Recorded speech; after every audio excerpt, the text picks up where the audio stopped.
ಓಂ ಅತ್ಯುದ್ರಿಕ್ತ ವಿದೋಷಸುಖಮಹಾಜ್ಞಾನೈಕತಾನಪ್ರಭಾ ಸರ್ವಪ್ರಾಭವಶಕ್ತಿಭೋಗವಿಲಸತ್ಸಾರಾತ್ಮದಿವ್ಯಾಕೃತಿಂ ಸೃಷ್ಟಿಸ್ಥಾನನಿರೋಧನಿತ್ಯನೇತಿ ಜ್ಞಾನಪ್ರಕಾಶಾವೃತಿ ಕಾಂತಾ ಮೋಕ್ಷದಂ ಹರಿಮಜಂ ನಿತ್ಯಂ ಸದೋಪಾಸ್ಮಹೇ. ಈಗ ದೃಷ್ಟವಸ್ತುನೋ ಮಿಥ್ಯಾತ್ವಾಂಗೀಕಾರೇ ಚ ಯುಕ್ತ್ಯಪೇಕ್ಷಾ ನತು ಸತ್ಯತ್ವೇ. ನೀವು ಯುಕ್ತಿಯಿಂದ ತೇಲಕ್ಕೆ ಹೊಟ್ಟಿದ್ದೀರಿ, ಕಂಡಿದ್ದನ್ನು ತೇಲಕ್ಕೆ ಹೊಟ್ಟಿದ್ದೀರಿ. ಅದು ಸತ್ಯ ಅಂತ ಹೇಳಬೇಕಾದ್ರೆ ಯುಕ್ತಿ ಕೊಡಬೇಕಾಗಿಲ್ಲ. ಇಲ್ಲಿ ಪುಸ್ತಕ ಇದೆ, ಏನು ಯುಕ್ತಿ ಕೊಡಬೇಕು ಇದಕ್ಕೆ? ನೋಡು ಕಾಣಿಸುತ್ತೆ ಅಂತ ಹೇಳ್ತಾರೆ ಅಷ್ಟೇ. ಆದರೆ ಹೊಗೆ ನೋಡ್ತಾರೆ, ಅಲ್ಲಿ ಬೆಂಕಿ ಇದೆ, ಯಾಕೆ ಹೊಗೆ ನೋಡು ಬೆಂಕಿ ಇದೆ, ಯುಕ್ತಿ ಕೊಡಬೇಕಲ್ಲಿ. ಇಲ್ಲಿ ಎದುರಿಗೆ ಕೂತಿದೆ, ಆದ್ದರಿಂದ ಏನು ಬೇಕಿಲ್ಲ, ಯುಕ್ತಿ ಅನಪೇಕ್ಷ. ಆಮೇಲೆ ಭೂಷಣಂ ತಸ್ಯ ಮಿಥ್ಯಾತ್ವೇ ಯುಕ್ತ್ಯಭಾವೋ ಅತಿದೂಷಣ. ಮಿಥ್ಯಾತ್ವ ಹೇಳೋದಕ್ಕೆ ಅಂತ ಅನುಮಾನ ಕೊಡ್ತೀಯಲ್ಲ, ಅದೊಂದು ಭಾರಿ ಕೆಟ್ಟ ಅನುಮಾನ. ಹೀಗಾಗಿ ಇದು ವಾದ ಸರಿಯಲ್ಲ. ನಚ ಶೂನ್ಯತ್ವ ಮಿಥ್ಯಾತ್ವಯೋ ಕಶ್ಚಿದ್ ವಿಶೇಷ ತತ್ ಪ್ರಮಾಣಾಭಾವ ಅತಃ ಸತ್ಯ ಏವ ಭೇದ. ದೇರ್ಫೋರ್ ಭೇದ ಸತ್ಯ ಅಂತಾಯ್ತೆ ಹೊರತು ಮಿಥ್ಯ ಆಗಲೇ ಇಲ್ಲ. ನೆಕ್ಸ್ಟ್ ಈಗ ನಚ ಕಾದಾಚಿತ್ ಕಸ್ಯಾಪಿ ನಾಸೀದಸ್ತಿ ಭವಿಷ್ಯತಿ ಬುದ್ಧ್ಯಭಾವೇ ವ್ಯಾವಹಾರಿಕ ಸತ್ಯಮಿತ್ರ ಅಸ್ಮಾಕಂ ವಿರೋಧ ತದ್ಭಾವೇ ಚ ನ ಶೂನ್ಯಾತ್ ವಿಶೇಷಃ ಸತ್ಯಮೇತಂ ಅನು ವಿಶ್ವೇ ವದಂತಿ ಇತ್ಯಾದಿ ಶ್ರುತೇಶ್ಚ ಸತ್ಯೋ ಭೇದಃ. ನ ಚ ಕದಾಚಿತ್ ಕಸ್ಯಾಪಿ ನಾಸೀದಸ್ತಿ ಭವಿಷ್ಯತೀತಿ ಬುದ್ಧ್ಯಭಾವೇ ವ್ಯಾವಹಾರಿಕ ಸತ್ಯಮಿತಿ ಅತ್ರ ಅಸ್ಮಾಕಂ ವಿರೋಧಃ. ವ್ಯಾವಹಾರಿಕ ಸತ್ಯ ಅಂತ ಕರಿತೇವಲ್ಲ ಅಂತ ಹೇಳಿದರೆ ಅಲ್ಲ. ತದ್ಭಾವೇ ಚ ನ ಶೂನ್ಯಾತ್ ವಿಶೇಷಃ. ಒಟ್ಟಿನ ಮೇಲೆ ಅದು ಪೂರ್ತಿ ಇಲ್ಲ ಅಂತಾಗುತ್ತೆ ಅಂತ ಹೇಳೋದಾದರೆ ಈಗ ಶೂನ್ಯ ಅಂತ ಹೇಳಿದರೂ ಅಷ್ಟೇ, ಒಟ್ಟು ಶೂನ್ಯ ಅಂತ ಹೇಳಿದರೂ ಅಷ್ಟೇ, ವ್ಯತ್ಯಾಸ ಇಲ್ಲ. ಅವ್ರು ಡೈರೆಕ್ಟ್ ಶೂನ್ಯ ಅಂತ ಅವ್ರು ಕರೆದ್ರು. ಯಾರು? ಇವ್ರು ಬರೀ ನೀವೇನು ಕರೆದ್ರಿ, ಹೆಸರು ಬದಲಾಯಿಸಿ. ಮಿಥ್ಯಾ ಅಂತ ಅಲ್ಲ, ಮಿಥ್ಯಾ ಅಂತ ಕರೆದು ವ್ಯವಹಾರ ಸತ್ಯ ಅಂತ ಕರೆದು ಅಷ್ಟೇ ಹೊರತು ರಿಸಲ್ಟ್ ಏನದಕ್ಕೆ ಒಂದೇ ರಿಸಲ್ಟ್. ಈಗಲೇ ಇಲ್ಲ ಅಂದರೆ ಸ್ವಲ್ಪ ತಾಳ್ಮೆ ಇಲ್ಲ ಅಂತ ಅಷ್ಟೇ ಹೊರತು. ಅರ್ಥ ಆಯ್ತಾ? ಯಾರೋ ಅಂಗಡಿಗೆ ಹೋದ, ಅವ್ರು ಇಲ್ಲ ಅಂದ್ಬಿಟ್ಟ. ಇನ್ನೊಂದು ಕೂತೀರಿ ಅಂತ ಹೇಳಿದ ಅವನು, ಒಂದು ಗಂಟೆ ಬಿಟ್ಟು ಬಂದ, ಈಗ ಹೋಗಿ ಇಲ್ಲ ಅಂತ ಕಳಿಸಿದ. ಅವನೇ ವಾಸಿಯಲ್ಲ ಇವ್ರಿಗಿತ್ತ. ಯಾಕೆ ಬೇರೆ ಕಡೆ ಹೋಗ್ಬೋದಾಯ್ತು, ಕೊನೆ ಪಕ್ಷ ಇವ್ರು ಟೈಮ್ ಬೇರೆ ವೇಸ್ಟ್ ಮಾಡಿಬಿಡ್ತಾರೆ. ಅದಕ್ಕೆ ಪ್ರಚ್ಛನ್ನ ಅಂತ ಕರೆದು. ರಿಸಲ್ಟ್ ಒಂದೇ, ಆದರೆ ಹೇಳಿದ ರೀತಿ ಮಾತ್ರ ಬೇರೆ, ಅದು ಉಪಯೋಗ ಇಲ್ಲ. ನೀವು ಶೂನ್ಯನ ತಪ್ಪಿಸ್ಕೊಂಡ್ರೆ ತಪ್ಪಿಸ್ಕೊಳ್ಳಿಲ್ಲ, ಶೂನ್ಯ ಎಂಬ ಕಾನ್ಸೆಪ್ಟ್ ಹಾಗೇ ಇಟ್ಕೊಂಡ್ರೆ ಗ್ಯಾಪ್ ಕೊಟ್ಟು ವ್ಯಾವಹಾರಿಕ ಸತ್ಯ ಅಂತ ಕಲ್ಪನೆ ಮಾಡಿದ್ರಿ, ಅದಲ್ಲ. ಪ್ರಪಂಚೋ ಯದಿ ವಿದ್ಯೇತ, ಹಾಗೆಲ್ಲ ಮಾತಾಡಬೇಡಿ, ನಾವು ಯುಕ್ತಿ ಕೊಡ್ತಾ ಇಲ್ಲ, ವಾಕ್ಯನೇ ಕೊಡ್ತೀವಿ ಅಂತ ಕೊಡ್ತಾರೆ. ಈಗ ಪ್ರಪಂಚೋ ಯದಿ ವಿದ್ಯೇತ ನಿವರ್ತೇತ ನ ಸಂಶಯ ಮಾಯಾ ಮಾತ್ರ ದ್ವೈತಂ ಅದ್ವೈತಂ ಪರಮಾರ್ಥತಃ ವಿಕಲ್ಪೋ ವಿನಿವರ್ತೇತ ಕಲ್ಪಿತೋ ಯದಿ ಕೇನಚಿತ್ ಉಪದೇಶಾದಯಂ ವಾದೋ ಅಜ್ಞಾತೆ ದ್ವೈತಂ ನ ವಿದ್ಯತೆ ಇತ್ಯಾದಿ ಶ್ರುತೇಶ್ಚ. ಶ್ರುತಿ ಕೊಟ್ಟರು ಇದರ ಉತ್ತರನೂ ಅದೇನೆ, ಈ ಶ್ರುತಿಗೂ ಉತ್ತರ ಅದೇ. ಈ ಶ್ರುತಿ ಕೂಡ ಹೇಳ್ತಿರೋದು ಏನಂತ, ಇದು ಸುಳ್ಳು ಹೋಗುತ್ತೆ ಆದರೆ ಅಂತ ಹೇಳಲೇ ಇಲ್ಲ, ಹೋಗೋದಿಲ್ಲ ಆದ್ದರಿಂದ ಸತ್ಯ ಅಂತ ಹೇಳಿದ್ದು. ವಿಕಲ್ಪೋ ನೋಡಿ, ಪ್ರಪಂಚೋ ಇದು ವಿದ್ಯೇತ ನಿವರ್ತೇತ ನ ಸಂಶಯ. ಪ್ರಪಂಚವೇನಾದರೂ ಕೂಡ ಕಂಡಿದ್ದು ಭ್ರಾಂತಿಯಾಗಿದ್ದರೆ ಅದು ಹೋಗ್ತಾ ಇತ್ತು, ಅದು ಹೋಗಿಲ್ಲ ಅಂದರೆ ಏನರ್ಥ? ಸತ್ಯ ಅಂತ ಅಷ್ಟೇ. ಇವತ್ತೇನು ಹೇಳ್ದ, ಹಾವು ಅಂತ ಕೂಗಿದ, ಆಮೇಲೆ ಹೋಗಿ ನೋಡಿದ್ರು ಅಲ್ಲಿ ಏನಾಗಿಲ್ಲ. ಆಮೇಲೆ ಹೇಳಿ ನೋಡು ಗಾಯ ಇದೆಯಾ ನೋಡು, ಇದಿದೆಯಾ ನೋಡು, ನೋವಿದೆಯಾ ಈಗ, ಏನೂ ಇಲ್ಲ. ಅದೇನರ್ಥ ಅದಕ್ಕೆ? ಹಾವು ಕಚ್ಚಿಲ್ಲ ನನಗೆ ಅಂತ ಅರ್ಥ. ಸೊ ವ್ಯಾವಹಾರಿಕ ಸತ್ಯ ಕಾನ್ಸೆಪ್ಟ್ ಅಲ್ಲ ಇದು. ನಿತ್ಯ ಸಜಾ ಸತ್ಯ ಅಂತ ಹೇಳಬೇಕು, ಬೇರೆ ಅಲ್ಲ. ಯಾವ ಉಪನಿಷತ್ತಿನ ಮಾತ್ರ ಸ್ವಲ್ಪ ಅಲ್ಲಿ ಇಲ್ಲಿ ಹೆಚ್ಚು ಬರೆದಿದ್ದಾರೆ ಆಚಾರ್ಯ, ಇದೆಲ್ಲ ಶಿಫ್ಟ್ ಮಾಡ್ಕೋಬೇಕಲ್ಲಿ. ಏನೋ ಯಾವುದಕ್ಕೆ ಅಲ್ಲ, ಪ್ರಕೃತಿ ಅಧಿಕರಣ ಅಲ್ಲ, ಅದು ಸ್ವಲ್ಪ ಬರುತ್ತೆ ಅಷ್ಟೇ. ಯಾಕೆ ಉಪನಿಷತ್ತಿನ ಭಾಗ, ಬ್ರಹ್ಮಸೂತ್ರದ ಭಾಗ ಅಲ್ಲ ಇದು, ಉಪನಿಷತ್ತಿನ ಭಾಗ. ಅದು ಬಂದೇ ಎಲ್ಲದನ್ನು ಮಧ್ಯೆ ಮಧ್ಯೆ ಹೇಳ್ತಿರ್ತಾರೆ, ಬಟ್ ಮೇನ್ ಅಲ್ಲ ಇದು. ಪ್ರಪಂಚೋ ಭೇದ ಯದಿ ವಿದ್ಯೇತ ಭವೇತ. ವಿದ್ಯೇತ ಅಂಬೋದಕ್ಕೆ ಇರೋದು ಅಂತ ಅರ್ಥ ಅಲ್ಲ. ಇಲ್ಲದ ಭೇದ ಸೃಷ್ಟಿಯಾಗಿದ್ದರೆ ಏನಾಗಬೇಕಾಗಿತ್ತು, ಅದು ಹೋಗಬೇಕಾಗಿತ್ತು. ಆದರೆ ಭೇದ ಹೋಗೋದಿಲ್ಲ, ಆದ್ದರಿಂದಾಗಿದೆ ಏನಲ್ಲ ಅದು, ಸೃಷ್ಟಿಯಾದ ಭೇದ ಅಲ್ಲ. ಎಂಥ ಭೇದ ಅದು? ಸ್ವರೂಪ ಭೇದ ಹೊರತು ಬೇರೆ ಅಲ್ಲ. ಅಥೋ ನ ಜೀವೇಶ್ವರಾದಿ ಭೇದ ಉತ್ಪದ್ಯತೆ ಕಿಂತು ನಿತ್ಯ ಏವ. ಜೀವೇಶ್ವರ ಭೇದ ಮೊದಲಿರಲಿಲ್ಲ, ಕ್ರಿಯೇಟ್ ಆಯಿತು, ಕಾಣ್ತಾ ಇದೆ, ಅದಕ್ಕೆ ಅದು ವ್ಯಾವಹಾರಿಕ. ಅದು ಹೋದ ತಕ್ಷಣ ಏನಾಗುತ್ತೆ, ಐಕ್ಯ ಬಂದ್ಬಿಡುತ್ತೆ ಅಂತ ಹೇಳಿದೆಯಲ್ಲ, ಅದು ಹೇಳೇ ಇಲ್ಲ ಆ ಥರ. ನೀನು ಹೇಳ್ತಿದ್ದೀಯ ಹೊರತು ಅದು ಆಧಾರ ಯಾವುದೂ ಇಲ್ಲ. ಯುಕ್ತಿ ಯುಕ್ತಿನೂ ಆಧಾರ ಇಲ್ಲ, ಪ್ರತ್ಯಕ್ಷ ಅಂತೂ ಇಲ್ಲ, ಆಗಮಗಳು ಇಲ್ಲ. ಆದ್ದರಿಂದ ಭೇದ ಸತ್ಯ ಆಯಿತು ಹೊರತು ಮಿಥ್ಯ ಆಗಲಿಲ್ಲ. ಅಥೋ ಮಾಯೆಯ ಭಗವತ್ ಪ್ರಜ್ಞೇನ, ಅಲ್ಲರಿ ಮಾಯೆಯಿಂದ ಸೃಷ್ಟಿಯಾಗಿದೆ ಅಂತ ಹೇಳಿಲ್ಲ.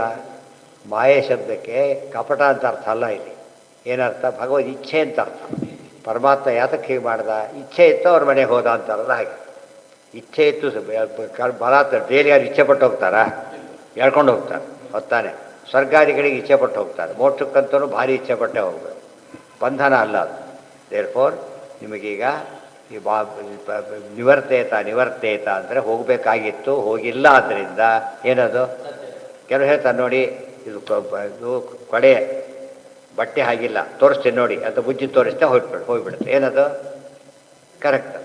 ಆದರೆ ಕಪ್ಪು ಬಣ್ಣ ಸ್ವರೂಪತ ಇದ್ದಾಗ ಉಜ್ಜಿದ್ರೆ ಏನಾಗುತ್ತೆ? ಹೋಗೋದಿಲ್ಲ. ಇನ್ನೂ ಉಜ್ಜಿದ್ರೆ ಬಟ್ಟೆ ಹೋಗುತ್ತೆ ಅಷ್ಟೇ, ಅದು ಹೋಗೋದಿಲ್ಲ. ದೇರ್ಫೋರ್ ನಾವು ತೋರಿಸ್ಬೇಕೀಗ.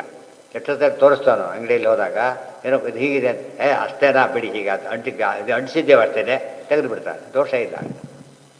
ಬಟ್ ಅದು ಯಾವ ತೆಗೆದು ಅದು ತೋರ್ಸೋಕ್ಕೆ ಬರದೇ ಅಲ್ಲ ಅದನ್ನೆಲ್ಲ ನಾವು ತೊಗೊಳ್ಳಲ್ಲ ಅಂತ ಹೇಳ್ತಾನೆ. ತೋರಿಸಿ ಅಲ್ಲ ಅಂತ ತೋರಿಸ್ಬೇಕು ನೀನೀಗ, ಗೊತ್ತಾನೆ? ಏನೋ ಹಚ್ಚಿದಾನೆ ಮೇಲ್ಗಡೆ, ಅದಕ್ಕೆ ಕಾಣಿಸ್ತಾ ಇದೆ. ಅವನೇನು ಮಾಡ್ತಾನೆ ನೋಡಿ, ತೆಗೆದು ತೋರಿಸ್ತಾನೆ. ಇವನೇನು ಹೇಳಿದ ಮೊದಲು ಏನೋ ಹರಿದೋಗಿದೆ ಅಡಿಸಿದ್ದ ಕಾಣುತ್ತೆ ಅಂತ ಹೇಳಿದ.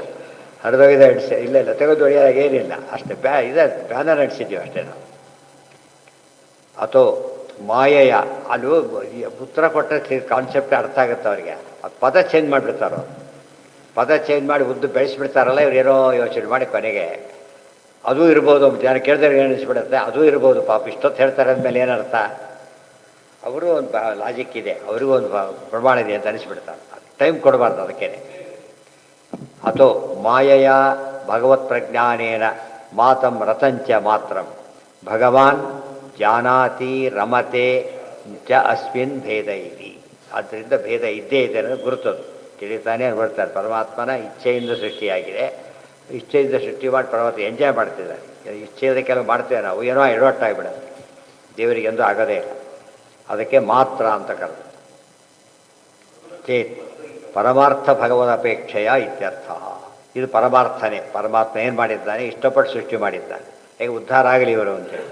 ಸ್ವಗತ ಭೇದೋ ಭಗವತಿ ನಾಸ್ತಿ ಇತಿ ಉಕ್ತಂ ನಚ ಕಲ್ಪನಾ ಮಾತ್ರೋ ಭೇದ. ದೇವರು ಪರಮಾತ್ಮನಲ್ಲಿ ಏನಿಲ್ಲ, ಸ್ವಗತ ಭೇದ ಇಲ್ಲ. ಎಲ್ಲಿದೆ?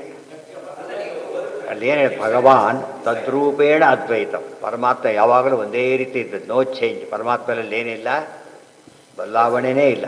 ಅದೇ ಅಶ್ವತ್ಥ ಶತ್ತ ಅದರಲ್ಲ ಹಾಗೆ. ದೇರ್ಫೋರ್ ದೇವರಲ್ಲಿ ವಿಕಾರ ಇಲ್ಲ. ವಿಕಾರ ಇಲ್ಲದವನು ಇವತ್ತು ಅಜ್ಞಾನಕ್ಕೊಳಗಾದ ಅಂದರೆ ವಿಕಾರ ಬಂದಾಗ ಆಗಲಿಲ್ವಾ? ದೇವ್ರಿಗೆ ಅಜ್ಞಾನ ಬಂತು ಅಂತ ಹೇಳಬಾರ್ದು. ಸ್ವಗತ ಭೇದ ವರ್ಜಿತ. ಸ್ವಗತ ಭೇದೋ ಭಗವತಿ ನಾಸ್ತಿ ಇತ್ಯುಕ್ತಂ ನಚ. ಪರಮಾತ್ಮನಲ್ಲಿ ಸ್ವಗತ ಭೇದ ಇಲ್ಲ, ಆದ್ದರಿಂದ ಸ್ವಗತ ಭೇದ ವಿವರ್ಜಿತ ಅಂತ ಇದೆ. ನಚ ಏನು ರೂಪೇಣ ಎಲ್ಲಿದೆ?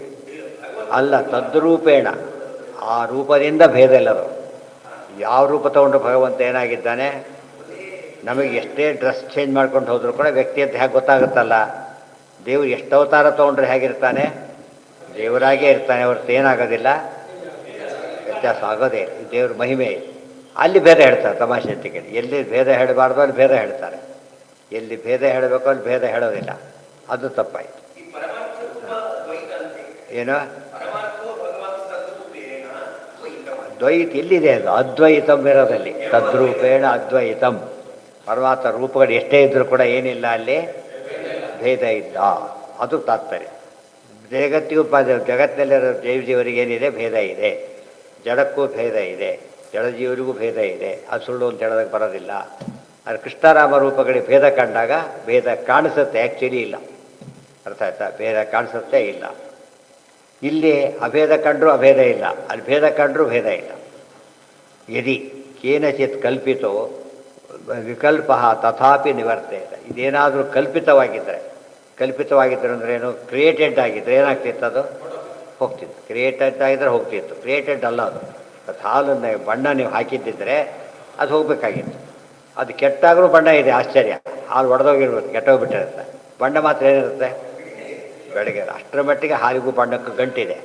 ದೇರ್ಫೋರ್ ಅಲ್ಲಿದೆ ಏನು ಒಪ್ಪಬೇಕು? ಸಹಜ ಅಂತ ಒಪ್ಪಬೇಕೆ ಹೊರತು ಔಪಾಧಿಕ ಅಂತ ಹೇಳಬಾರ್ದು. ಕೇನಾಪಿ ತತ್ಪ್ರಸಾದಂ ವಿನಾ ಅವಿಜ್ಞಾತತ್ವಾತ್ ಅಜ್ಞಾತೋ ಭಗವಾನ್ ತದ್ಗತೋ ಭೇದೋ ನ ವಿದ್ಯತೆ.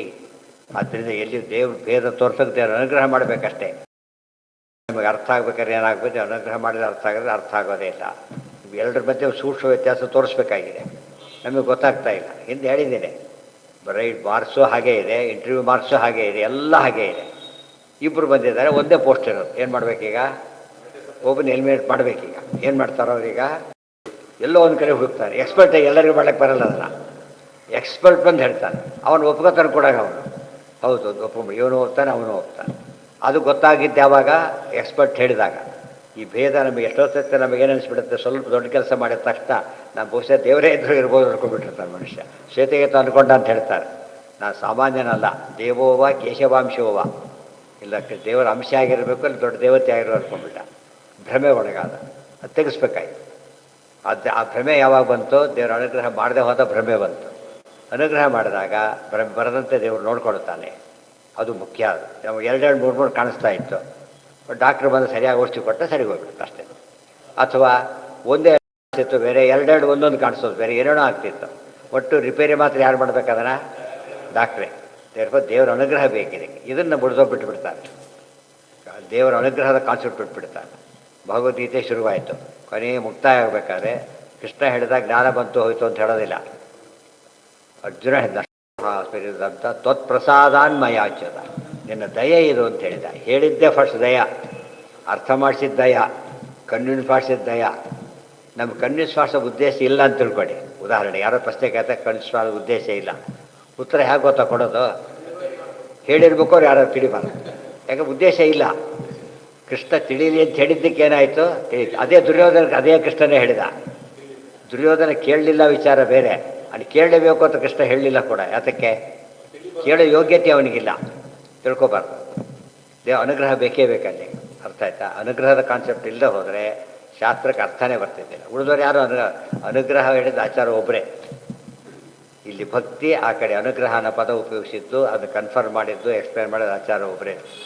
ಜ್ಞಾನ ಬಂದರೆ ಏನು ರೀ, ಕೊಡಲೇಬೇಕು, ಜೋರು ಮಾಡೋಂಗಿಲ್ಲ. ಅದಕ್ಕೆ ಆ ರೀತಿ ಜೋರು ಮಾಡಿ ನೋಡೋಣ ಅಂತ.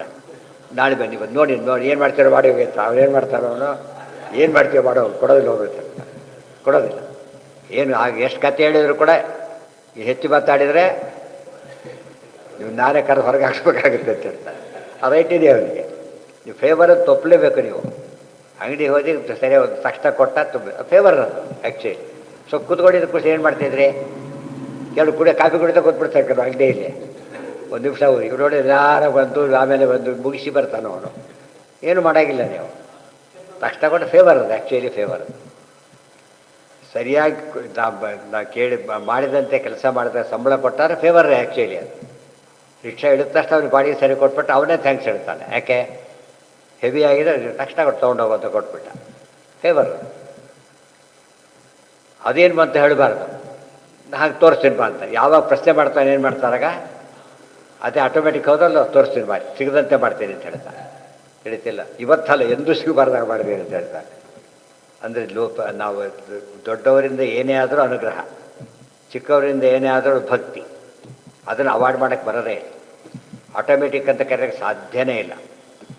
ಯಾವ ಸ್ಟೇಜಲ್ಲೂ ಏನು ಕೂಡ ಏನಲ್ಲ ಆಟೋಮೆಟಿಕ್ ಅಲ್ಲ. ಅಲ್ಲಿಗೆ ನಾಳೆ ಎಷ್ಟು ಮುಂದಿನ ಬಾದ ಆ ಘಟ್ಟ ಮುಗೀತಾ? ಹಾಂ ಹಾಂ ಕೇಳಿದ್ದಾರೆ, ಗೊತ್ತಾಯ್ತಲ್ಲ. ವೇದೇಶ ತೀರ್ಥರ ಬಗ್ಗೆ ಒಂದೇ ಮಾತು ಹೇಳೋದಾದರೆ, ಅವರು ದೊಡ್ಡ ರೆಕಾರ್ಡ್ ಮಾಡಿದ ಸ್ವಾಮಿಗಳು. ಅವರಿಗೆ ಎಂಥ ಯೋಗ ಸಿಕ್ತರು, ಉತ್ತಮರ ಶಿಷ್ಯರು. ಅವ್ರಿಗೆ ಎಂಥ ಅವಕಾಶ ಸಿಕ್ಕಿತ್ತು, ಎಂಥ ಅವಕಾಶ ಸಿಕ್ತೋ. ಪೀಠಾಧಿಪತ್ಯ ಕೊಡ್ತಿದ್ರೆ ಬೇಡ ಅಂತ ಹೇಳಿದವರು. ಇವತ್ತು ಇದು ದೊಡ್ಡ ದಾಖಲೆ ಅವರು. ನನ್ನ ಪೀಠ ಬೇಕಾಗಿಲ್ಲ, ನನ್ನ ಪಾಠ ಬೇಕಾಗಿದೆ ಅಂತೇಳಿ. ಯಾರಿಗೆ ಪಾಠ ಹೇಳಬೇಕು? ಅನುಜೋದಯ ಮಾಸ ನಮ್ಮ ತಯಾರೇ ಬಂದಿದ್ದಾನೆ ಹೇಳ್ತೀನಿ. ಆರಿಸ್ಕೊಂಡಿದ್ದಕ್ಕೆ ಪಾಠ ಪರಪರೆ ಇವತ್ತೂ ಉಳ್ಕೊಂಬರ ಮಾಡಿದ ಅಂಥ ಮಾಡಿದ ಕೆಲಸ ಅಷ್ಟು ಚೆನ್ನಾಗಿ ಮಾಡಿದ. ಇದು ಪೂಜೆ ಮಾಡಿದರೆ ಅಷ್ಟು ಟೈಮ್ ಹೋಗ್ತದೆ, ಅಷ್ಟು ಟೈಮ್ ಉಳಿಯೋದಿಲ್ಲ. ದಿವಸಕ್ಕೆ 3-4 ತಾಸು ಪೂಜೆಯಲ್ಲಿ ಹೋಗೇ ಬಿಡೋದು. ಉಳಿಸಿದ್ರು. ಆ ಪೀಠಕ್ಕಿಂತ ಪಾಠ ದೊಡ್ಡದು ಅಂತ ಹೇಳಿದ್ರಲ್ಲ, ಅದು ಆ ಮಾತಿನಲ್ಲೇ ಅವ್ರ ಜ್ಞಾನಕ್ಕೆ ಎಷ್ಟು ಮಹತ್ವ ಕೊಟ್ಟರು ಗೊತ್ತಾಗೋದು. ಅದು ಪೀಠಕ್ಕೆ ಬಂದವರೆಲ್ಲ ಆಶೀರ್ವಾದಗಳು ಅಂತ ಅರ್ಥ ಅಲ್ಲ. ಅವರು ಒಂದು ತೋರಿಸಿದ್ರು, ಪೀಠಕ್ಕೆ ಬಂದು ಮಾಡಕ್ಕೆ ಬರ್ತೈತೆ ಅವ್ರು ತೋರಿಸಿದ್ರು. ಗೊತ್ತಾ ಅವ್ರ ಗುರುಗಳೇ ರಘುತ್ತಮ ಸ್ವಾಮಿಗಳು ಪೀಠದಲ್ಲಿ ಇದ್ದ ಮಾಡಿ ಹಾಗೆ ನಾನು ಮಾಡಿ ತಪ್ಪೇ ಅಂತ ಕೇಳಿದ್ರು ಅವರು. ಇಲ್ಲ, ನೀವು ಹಾಗೆ ಮಾಡೋಕ್ಕೆ ನಿಮಗೆ ಬರುತ್ತೆ, ನೀವು ಮಾಡಿ, ನಾವು ಹೀಗೆ ಮಾಡೋಕ್ಕೆ ಬರುತ್ತೆ ನಾವು ಮಾಡ್ತೇವೆ. ಇಲ್ಲಿ ಬಯ್ಯೋ ಪ್ರಶ್ನೆ ಇಲ್ಲ ಅಲ್ಲಿ. ಕೆಲವರು ಗೃಹಸ್ಥರಾಗಿ ಸನ್ಯಾಸರಾಗ್ತಾರೆ, ಕೆಲವು ಬ್ರಹ್ಮಚಾರಿಗಳೇ ಆಗ್ತಾರೆ. ರಾಯರು ಬ್ರಹ್ಮಚಾರಿಗಳಾಗಿ ಆಗಿದ್ದಲ್ಲ, ಗೃಹಸ್ಥರಾಗಿ ಆಗಿದ್ದಾರೆ. ಇವರೆಲ್ಲ ಜೀವ ಬ್ರಹ್ಮಚಾರಿಗಳು ಕೆಲವರೆಲ್ಲ. ಅಲ್ಲಿ ದೊಡ್ಡವರು ಸ್ವಲ್ಪ ಅದರಿಂದ ಕೌಂಟ್ ಆಗೋದಿಲ್ಲ, ಅವ್ರ ಸಾಧನೆ ಮೇಲೆ ಕೌಂಟ್ ಆಗುತ್ತೆ ಹೊರತು ಬೇರೆ ಅಲ್ಲ. ಸೇರ್ಪು ವೇದಸ್ಥಿತಿ ಇಂಥ ಕೆಲಸ ಮಾಡಿ ತೋರಿಸಿದ್ರು, ಅದೇ ರೀತಿ ಮಾಡಿದರು. ಶಿಷ್ಯನ ತಯಾರು ಮಾಡಿದರು. ಶಿಷ್ಯರೆಲ್ಲ ಗುರುಗಳು ಪೂರ್ತಿ ಒಪ್ಪಿಕೊಂಡ್ರು. ಅವರು ತಮ್ಮ ಯಾದವಾರಿ ಅವರು ಶ್ರೀನಿವಾಸ ತೀರ್ಥರು ಹೇಳಿದರು, ಅವರು ಅವ್ರ ಶಿಷ್ಯರಿಗೆ ಹೇಳಿದರು. ಯಾದವಾರಿ 8 ಜನ ಶಿಷ್ಯರು ಅವರಿಗೆ. 8 ಜನ ಪರಂಪರೆಗಳು ಉಳ್ಕೊಂಬತ್ತು ಹಾಗೇನೆ. ಅಷ್ಟು ಅಂಥ ರೀತಿ ಪಾಠ ಪ್ರವಚನ ನಡೀತು, ಸಾಮಾನ್ಯ ಅಲ್ಲ. ಇದು ವೇದಸ್ಥಿತರ ದೊಡ್ಡ ಪಾಠ ಪ್ರವಚನ ದೀಕ್ಷೆಗೆ ಎಷ್ಟು ಎಕ್ಸಾಂಪಲ್. ಮತ್ತು ಏನು ಬರೆದ್ರು ಕೂಡ ಅವರು ಒಂದೇ ನಾನು ಹೇಳಿದ್ದೆಲ್ಲ ಏನು ಬರೆದಿಲ್ಲ, ಪಾಠ ಹೇಳಿದ್ರೆ ರೆಕಾರ್ಡ್ ಮಾಡಿದ್ದಾರೆ ಅಷ್ಟೇ ಅಂತ. ಅವರು ಹಾಗೆ ಹೇಳ್ತಾರೆ, ನಮಗೂ ನಾನು ರೆಕಾರ್ಡ್ ಮಾಡಿದ್ದೇನೆ ಅಷ್ಟೇ. ರಘುತ್ತು ಸವಳು ಬರೀಬೇಕಾದ್ರೆ ನಾನು ರಚನೆ ಮಾಡಿದ್ದು ಅಂತ ಹೇಳೋದಿಲ್ಲ, ಅವ್ರು ಹೇಳಿದ್ರೆ ಲೇಖನ ಮಾಡಿದ್ದೇನೆ ಅಷ್ಟೇ. ನಾನು ಸ್ಕ್ರೈಬ್ ಕೆಲಸ ಮಾಡಿದ್ದೇನೆ ಹೊರತು ಯಾವ ಕೆಲಸ ಅಲ್ಲ, ಇದು ನಂದೇನೂ ಅಲ್ಲ. ಇದು ನಮ್ಮಲ್ಲಿ ಪದ್ಧತಿ. ಯಾವುದೇ ಜ್ಞಾನ ಬಂದರೂ ಕೂಡ ಗುರು ಅನುಗ್ರಹ ಮಾಡಿ ಹೇಳಿರ್ತಾರೆ, ಆದ್ದರಿಂದ ಸರಿಯಾದ ಅನುಗ್ರಹ ಮಾಡಿ ಹೇಳಿರ್ತಾರೆ. ಇಲ್ಲೋ ಹೇಳಬೇಕಂದ್ರೆ ನಿಯಮ ಏನಿಲ್ವಲ್ಲ, ಹೇಳಿದ್ರು ಅನುಗ್ರಹ ಅಂತ. ಉಪಯೋಗ ಆಯಿತು ಇಲ್ಲ ಅವ್ರಿಗೆ. ಆದರೆ ಅಂತೂ ಯಾರು ಹಂಗೇನೆ ಪ್ರಾವಿಡೆನ್ಸ್ ತೋರಿಸೇ ಇಲ್ಲ. ಏನು ಮಾಡ್ತಿದ್ದೆ ನೀವೀಗ? ಎಷ್ಟು ಕಷ್ಟ ಆಗ್ತಿತ್ತು ಅಲ್ಲೇನು? ಅದಕ್ಕೆ ಅವ್ನು ದುಡ್ಡಿ ಮಾಡ್ತಾನೆ ವಿಚಾರ ಬೇರೆ, ನಮ್ಗೆ ಉಪಯೋಗ ಆಯ್ತಾ ಇಲ್ಲ ಅದರಿಂದ ಆಯ್ತು. ಅವನು ಕೂಡ ಬರೀ ನ್ಯಾಯೋಚಿತ ಕೊಟ್ಟುಬಿಟ್ರೆ ಅದು ದೊಡ್ಡ ಸೇವೆ. ಅದು ಅವ್ರು ಮೋಸ ಮಾಡಿದರೆ ಪುಣ್ಯ ಹೋಗ್ಬಿಡುತ್ತೆ ಅಷ್ಟೇ. ಅದರ್ವೈಸ್ ಭಾರಿ ಪುಣ್ಯದ ಕೆಲಸ.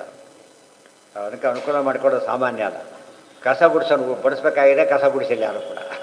ಕಸ ಗುಡಿಸಿ ನೀಟಾಗಿ ಮಾಡಿಕೊಡ್ತಾರೆ. ಅವ್ರಿಗೆ ಥ್ಯಾಂಕ್ಸ್ ಹೇಳಬೇಕಿಲ್ಲ, ಎಲೆ ಹಾಕ್ಲಿಕ್ಕೆ ಬರ್ತಾರೆ. ಮಧ್ಯ ಭಕ್ತಿ ಊಟ ಆಗಿದೆ, ಎಲೆ ತೆಗೆದಿಲ್ಲ, ಏನು ಮಾಡ್ಬೇಕು ಅವರು? ಆ ರೀತಿ ಆಗಿದೆ ಎಷ್ಟೋ ಕಡೆ. ಎದ್ದು ಎಲ್ಲ ಕತ್ಕೊಂಡು ಹೊರಟೋಗ್ಬಿಡ್ತಾರೆ, ಆಗ ನಾಪತ್ತೆ ಆಗಿಬಿಡ್ತಾರೆ. ಅದಕ್ಕೆ ಅಲ್ಲಿ ನಾಳೆ ದಿವಸ ಮುಂದೆ ಸರ್ವೇ ದರಿಯ ಪ್ರೇರಕೇಣ